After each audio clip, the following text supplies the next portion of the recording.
ಸ್ನೇಹಿತರೆ, ನಿಮಗೆ ಇನ್ನೊಂದು ಹೇಳಲೇಬೇಕು. ಏನಪ್ಪ ಅಂದರೆ, ಇವರು ಹೈಯೆಸ್ಟ್ ಬೇಸ್ ಪೇ ಕೊಡ್ತಾ ಇದ್ದಾರೆ ಈ ಮಾರ್ಕೆಟಲ್ಲಿ ಅಂತಲೇ ಹೇಳ್ಬೋದು. 44 ರೂಪಾಯಿ ಬೇಸ್ ಪೇ.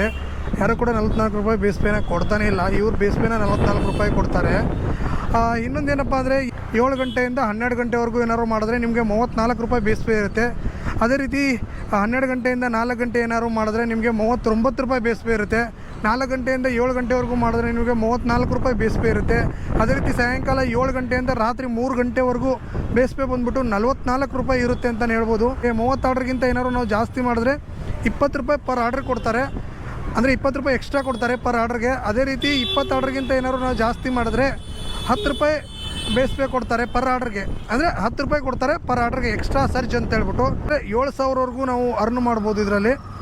ಯಾರಿಗಾದ್ರೂ ನಾವು ರೆಫರ್ ಮಾಡಿದ್ವಿ ಅಂದ್ಕೊಳ್ಳಿ, ರೆಫರ್ ಮಾಡಿದ್ವಿ, ಅವ್ರೇನಾದ್ರು ಡ್ಯೂಟಿ ಮಾಡಿದ್ರೆ ನಮಗೆ 7,000ವರೆಗೂ ನಾವು ರೆಫರಲ್ ಬೋನಸ್ ಕೂಡ ನಾವು ತೊಗೋಬೋದು ಇದರಲ್ಲಿ. ಅದೇ ರೀತಿ ಇದಕ್ಕೆ ಯಾವುದೇ ರೀತಿ ಲೊಕೇಶನ್ ಅಂದರೆ ಬೇಕಾಗಿಲ್ಲ. ಅಂದರೆ ನಾ ಇದೇ ಝೋನಲ್ಲಿ ಮಾಡಬೇಕಾ, ಇಲ್ಲಾಂದರೆ ಇಲ್ಲೇ ಮಾಡಬೇಕಾ, ಅಲ್ಲೇ ಮಾಡಬೇಕಾ ಅಂತ ಹೇಳ್ಬಿಟ್ಟು ಇಲ್ಲ. ನೀವು ಎಲ್ಲಿ ಬೇಕಾದರೂ ಲಾಗಿನ್ ಆಗ್ಬೋದು. ಇವಾಗ ನಾನು ಇವತ್ತು ಇಲ್ಲಿ ಆಗಿದ್ದೀನಿ ಅಂದ್ಕೊಳ್ಳಿ, ಯಶವಂತಪುರದಲ್ಲೆಲ್ಲೋ ಆಗಿದ್ದೀನಿ ಅಂದ್ಕೊಳ್ಳಿ. ಈಗ ನೆಕ್ಸ್ಟ್ ಬಂದುಬಿಟ್ಟು ವೈಟ್ ಫೀಲ್ಡಲ್ಲಿ ಹೋಗ್ಬಿಟ್ಟು ಲಾಗಿನ್ ಆಗ್ತೀನಿ, ನಾಳೆ ಅಲ್ಲಿಂದನೇ ವರ್ಕ್ ಮಾಡ್ಬೋದು.